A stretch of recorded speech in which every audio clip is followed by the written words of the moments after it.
Hey everyone, this is Steven. Today I'll be sharing some information on creating an English opening repertoire. First of all, I'll go through several of the replies. After c4, black has e5, and there's quite a few ideas. Could be hoping for knight f6 and d5, or perhaps knight c6, bishop c5, something like that. Maybe c6 and d5, or even f5. Another reply is c5, the symmetrical. Black might be hoping for g6 and bishop g7, aiming at the d4 square. It's also possible that after c5, he might be going for e6, maybe b6 with a hedgehog, or perhaps knight f6 and d5. And the reason I'm going over these lines is just to give you an idea of the different defenses black has, so that as white you can prepare lines against them. Black might have e6 when he'll likely follow up with d5, but it's also possible to play c5 or f5. Black might go for c6, probably gonna play d5, and maybe black is hoping to transpose into a Slav or Caro-Kann.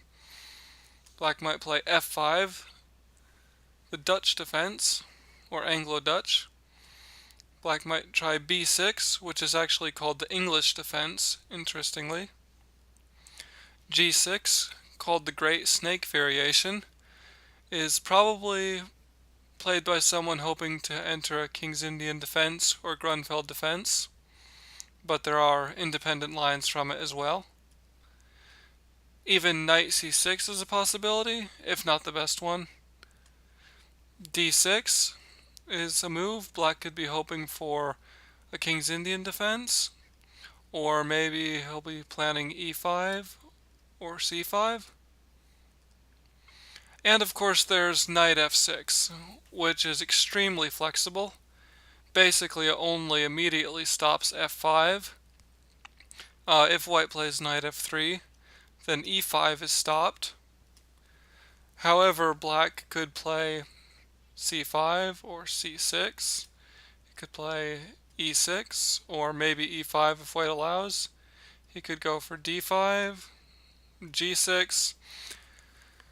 And the point of all that is that there are a lot of transpositions that white needs to be aware of. So one thing I recommend when you start out with the English is to first of all start with a somewhat systematic approach and playing similar ideas against as many black lines as possible.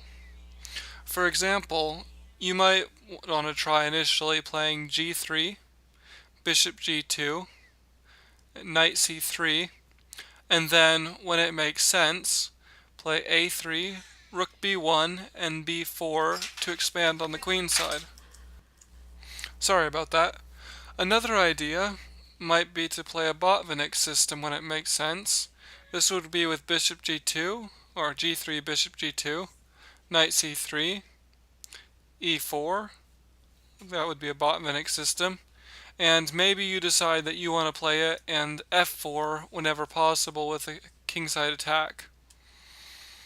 Another idea might be, not f4 of course right now. Another idea might be knight c3 followed by e4 whenever it makes sense to gain as much space. For example, e6, e4.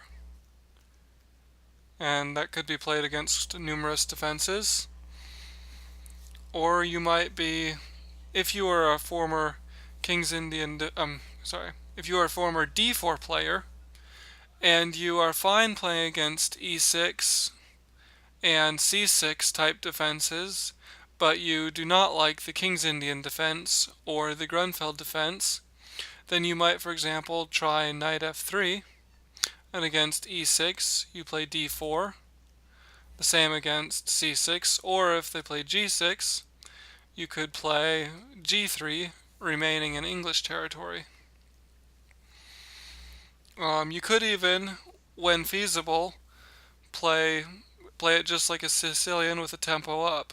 For example, after e5, knight c3 is of course an obvious move, but d3 and e3 and even a3 might be possible. So there's quite a few different approaches white has, and later you might want to kind of branch out more, have different ideas against each of black's defenses. And the positive thing is that there are numerous lines white has against every black defense. For example, let's say you're preparing against a player who you know plays c5 and plans to play g6 and bishop g7. Well, you could just play g3, and after both sides make some moves, you could plan the queenside expansion idea I had mentioned with rook b1 and b4. But if you don't like that, you could go for knight f3, and after g6 play d4, which will likely transpose to a Marxy bind. Something like this, where white has more space and kind of a bit of a bind on the position.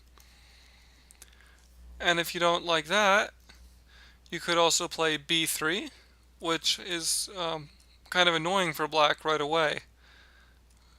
And perhaps you double the pawns. And if you look at a database, I'm sure there's plenty of other ideas you can find as well. And the same is true against almost all of black's defenses. So there's plenty of ideas. The key is just to avoid transpositional problems. For example, let's say that after c6, you like to play d4 because you are not afraid of the Slav and you think it's a bad defense or whatever. But maybe against e5, you like to play g3. Now, if black plays knight f6 and you plop out the move g3, black might play c6, and now you're in trouble because you can't. Switching to d5 doesn't make as much sense. Switching to d4 doesn't make as much sense anymore with the g3 move played. Instead, after knight f6, you might want to play knight f3, and in case of c6, play d4, and nicely enough, e5 is prevented. Of course, playing knight f3 against knight f6 will affect your other lines, for example, against the King's Indian defense and Grunfeld setups. So you'll need to be aware of that. This might all seem a little bit complex, but don't worry. Whenever I post lines, I'll always note the transpositional ideas for both sides. For example, usually, I guess the three main branches or ideas in the English opening are to play to knight c3, or to knight f3, or to g3. And I'll always say, when I'm showing a line, whether players from the to knight c3 group can play lines, for example, g3 lines. Let's see, for example, g3 and not c5, but if e5, g3, knight f6, bishop g2, this is a line that both g3 and knight c3 players can both play this line. It's a line I'm going to be showing later, where white aims at the queen side. But g3, like I said, players of course can play it, and knight c3 players can play it as well. However, they will have to take note of bishop b4 ideas that black has. So that's basically it. Just be careful of transpositions, and over time you'll get more used to them. I know that when I first started playing the English opening, sometimes after and after different move orders would suddenly get to a position I wasn't exactly familiar with. But over time I've gotten much more comfortable, and I'm sure the same will be true for you. As for how deep you want your repertoire to be, well, grandmasters have extremely deep and wide repertoires, but you probably, well, if you're a beginner, it's often good enough to just know opening principles, like you develop your pieces, um, don't move pawns too much. For example, maybe move the d3 pawn to free this bishop and the g3 pawn to free this bishop, castle quickly, etc. And if you know your typical piece placements, for example, if you play a Botvinnik system whenever possible, you'll probably play e4, g3, bishop g2, knight c3. You'll know the kingside knight goes to e2, and you'll know the c1 bishop can go to g5 or e3, and white will usually castle kingside.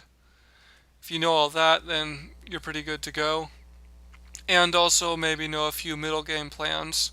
For example, if you play the Botvinnik system, you know that it's possible after playing e4 maybe to have a kingside break with f4, or to have a queenside expansion with b4, or even to break in the center with d4. So just having a plan, knowing some general plans, knowing some principles, and your typical piece placement is often going to be good enough for beginners. I personally like to learn some of the more critical lines and then pretty much just leave it at that until I play a game, and then after I play a game I will look at it in more detail and build on my experience, and that way learn more and more over time. Whenever I show a line, I will almost always go to where white is just about fully developed and has a possible plan or plans. So I hope this video has been informative and just gives you a little bit of an idea of creating an English opening repertoire.